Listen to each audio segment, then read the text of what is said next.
Right Shankari, Jagan హయాంలో మొత్తం కూడా ప్రతి ఒక్కటి కూడా అది పేదలకు చేసినా సరే, వాళ్ళ కోసం ఏ ప్రాజెక్టులు కట్టినా సరే, పథకాలకు సంబంధించి కూడా ప్రతి దాంట్లోనూ అక్రమాలు అరాచకాలు చవి చూసాయి. సో లబ్ధిదారులకు వస్తున్నాయా లేదా అని చెప్పి చూసుకోవట్లేదు. సో వాళ్లకు వాటా వస్తుందా, ఎంత మొత్తంలో ముట్టుతుంది, దీనిపైనే వీళ్ళు ఎక్కువ ఫోకస్ చేసింది తెలుస్తుంది మనకి. సో ఇళ్ల పట్టాల విషయానికి సంబంధించి కూడా ఇలాంటి గోల్మాలే జరిగింది. సో పేదలకు లబ్ధిదారులకు ఇళ్ల కాలనీలు నిర్మిస్తున్నామని చెప్పేసి పట్టాలు మంజూరు చేయడం జరిగింది. దీనికి సంబంధించి సరైన లబ్ధిదారులకు అయితే పట్టాలు అందలేదు.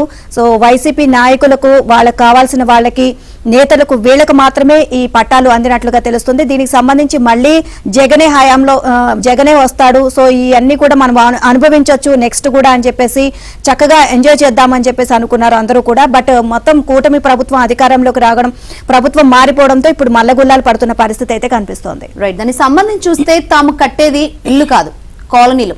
ఇలా నాటి జగన్ ప్రభుత్వం ఎంత ఊదరగొట్టిందో అందరికీ తెలుసు. కానీ తీరా చూస్తే ఇళ్ల స్థలాల పేరుతో జగన్ జమానాలో జరిగిన అక్రమాలు అన్ని ఇన్ని కావు. అక్కరకు రాని భూములను అడ్డగోలు ధరలకు కొనుగోలు చేసి పార్టీ నేతలకు కోట్లు దోచిపెట్టారు. ఎకరం 10 లక్షలు కూడా పలకని భూములను 5-6 కోట్లకు కొన్నారు. ఈ కుంభకోణంలో మరో కోణం ఇప్పుడు బయటకు వచ్చింది.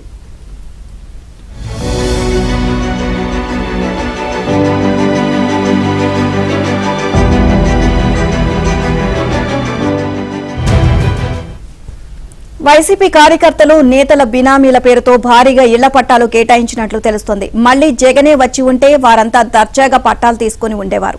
కానీ సర్కార్ మారడంతో గప్చుప్గా ఉండిపోయారు. 28 లక్షల మంది పేదలకు పట్టాలు ఇచ్చామని నాటి ప్రభుత్వం చాలా ఘనంగా చెప్పింది.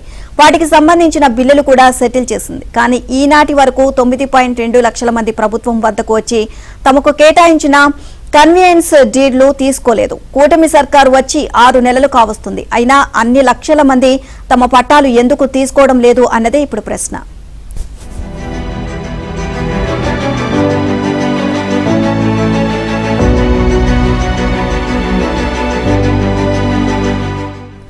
దీంతో జిల్లాల వారీగా లబ్ధిదారుల జాబితాలను ప్రాథమికంగా పరిశీలించారు. అందులో ఎక్కువ మంది వైసీపీ నేతల అనుచరులు, వారి సొంత మనుషులే ఉన్నట్లు గుర్తించారు. ఇప్పుడు వారు పట్టాలు పుచ్చుకుంటే గుట్టు రట్టవుతుందని, అల్లరైపోతున్నామనే మౌనంగా ఉన్నట్లు భావిస్తున్నారు. దీనిపై ఎలాంటి నిర్ణయం తీసుకోవాలనే అంశంపై చర్చలు జరుపుతున్నారు.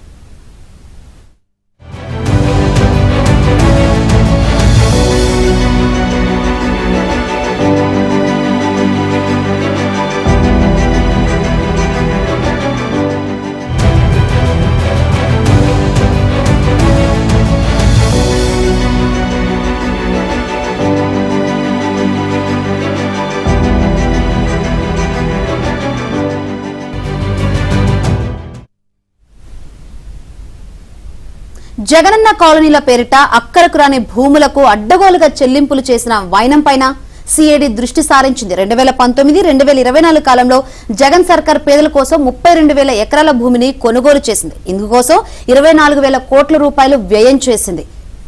ఇక ఇంత ఖర్చు పెట్టి పేదలకు సగటున సెంటు స్థలమే ఇంటి కోసం ఇచ్చింది. అందులోనూ అనర్హులు, వైసీపీ నేతలు, బినామీలకు భారీగా పట్టాలు ఇచ్చేశారు అనే అనుమానాలను బలపరిచేలా పెద్ద సంఖ్యలో ఫిర్యాదులు వస్తున్నాయి. ఓవరాల్ ఇదే అంశానికి సంబంధించి మరిన్ని అప్డేట్స్ మా కరెస్పాండెంట్ సత్యాన్ని అడిగి తెలుసుకుందాం.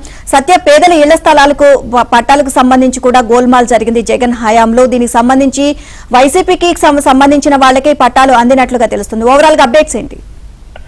పేదలకు సెంటు స్థలాల పేరుతో జగన్ జమానాలో జరిగినటువంటి అక్రమాలు ఒక్కొక్కటి కూడా ఇప్పుడే బయటపడుతున్నాయి. ఇళ్ల స్థలాల పేరుతో అప్పట్లో చేసినటువంటి అక్రమాలు అన్ని కాదు, లక్షలాది రూపాయలు ఖర్చు పెట్టి కొన్ని చోట్లయితే 10 లక్షలు విలువ చేసే భూమిని 5 కోట్ల రూపాయలకు కూడా కొనుగోలు చేసి వాటిని వైసీపీ కార్యకర్తలు, నాయకులకు దోచిపెట్టారనేది అర్థమవుతోంది. దీనిలో భాగంగానే ఈ పార్టీ నేతలకు దోచిపెట్టిన అంశం ఒక్కొక్కటి కూడా అప్పుడు బయటకు వస్తోంది. ఎకరం 10 లక్షలు కూడా పలకని భూములను 5-6 కోట్లకు అప్పట్లో కొనుగోలు చేయడం, 28 లక్షల మందికి ఇళ్ల స్థలాలు ఇచ్చామని గొప్పలు చెప్పుకున్నప్పటికీ కూడా 9.2 లక్షల మంది వారిలో డీడ్లు తీసుకోకపోవడం, వారంతా వైసీపీ బినామీలు, కార్యకర్తలే అనేది అనుమానం అయితే వ్యక్తం అవుతోంది. అనర్హులు ఎంపిక పైన కూడా భారీగా ఫిర్యాదులు వచ్చాయి. 6.5 లక్షల మంది ఇతర పథకాల లబ్ధిదారులు కూడా వారి ఖాతాల్లోనే జగన్ కలుపుకున్నట్టుగా కూడా తెలుస్తోంది. మొత్తం మీద సీఎం కు రెవెన్యూ మంత్రి దీనికి సంబంధించి తాజాగా కూటమి సర్కారులో నివేదిక ఇవ్వడం, సమగ్ర దర్యాప్తునకు ముఖ్యమంత్రి ఆదేశించడంతో ఈ వ్యవహారాలన్నీ కూడా ఒక్కొక్కటిగా బయటపడికి వస్తున్న పరిస్థితి అయితే ఉంది. ఆవ భూముల్లోనూ ముంపు ప్రాంతాల్లో కూడా భూములు కొనుగోలు చేసి వాటిని పేదల పట్టాల పేరుతో ప్రభుత్వ సొమ్ముతో దుర్వినియోగం చేశారు అనేది ప్రధాన ఆరోపణ దీని మీద ఉంది. కేవలం ఇళ్లే కాదు, గ్రామాలు నిర్మిస్తున్నామని వైసీపీ చెబుతున్నప్పటికీ కూడా వాటిలో చాలా వరకు కూడా టిడ్కో ఇల్లు, అదేవిధంగా ఇతర కేంద్ర ప్రభుత్వ పథకాల ఇల్లు కూడా వీటిలో కలిపేసుకున్నారు. 9.2 లక్షల మంది ఈ రోజు కూడా డీట్లు తీసుకోలేదంటే వారంతా కూడా డీట్లు తీసుకుంటే వైసీపీ కార్యకర్తలు, నాయకులు అనే విషయం బహిర్గతం అవుతుందని, వారు తీసుకోలేదనే అనుమానాలు వ్యక్తం అవుతున్నాయి. దీనికి సంబంధించి కొన్ని చోట్ల ఎంక్వైరీ చేయిస్తే ఇదే విషయం స్పష్టమైంది. కొన్ని మండలాల్లో జరిగినటువంటి అవినీతి పైన ఇప్పటికే సిఐడి కేసులు నమోదు చేసి అక్కడ విచారణ కూడా చేస్తున్న పరిస్థితి అయితే ఉంది. భారీగా ఫిర్యాదులు ఇదే అంశం మీద భారీగా ఫిర్యాదులు అయితే ఇప్పటికే అందాయి. మొత్తం 8,700 ఫిర్యాదులు కూటమి సర్కారుకి ఇప్పటి వరకు అందగా దీంట్లో 4,200 ఫిర్యాదులు అయితే విశాఖ, విజయనగరం, కృష్ణా, గుంటూరు, కడపలో ఇచ్చినటువంటి, అనంతపురం, కర్నూలులో ఇచ్చినటువంటి స్థలాలకు సంబంధించి వచ్చాయి. ఇవన్నీ కూడా వైసీపీ కార్యకర్తలకు, నాయకులకు ఇచ్చారనే అనుమానాలు అయితే ప్రధానంగా ఉన్నాయి. ఇక 3 మండలాల్లో ప్రధానంగా ఈ భూమి రేటు ఎక్కువగా ఉన్నట్టు అనకాపల్లి, సబ్బవరం, పరవాడి మండలాల్లో రెవెన్యూ ఆఫీసుల్లో మంగళవారం సిఐడి అధికారులు సైతం సోదాలు జరిపి ఈ మొత్తం వ్యవహారాన్ని బహిర్గతం చేసే ప్రయత్నం అయితే చేస్తూ ఉన్నారు. దీనిపై పూర్తి స్థాయి విచారణ కూడా కూటమి సర్కారు ఆదేశించిన పరిస్థితి అయితే ఉంది. Right, thank you Satya.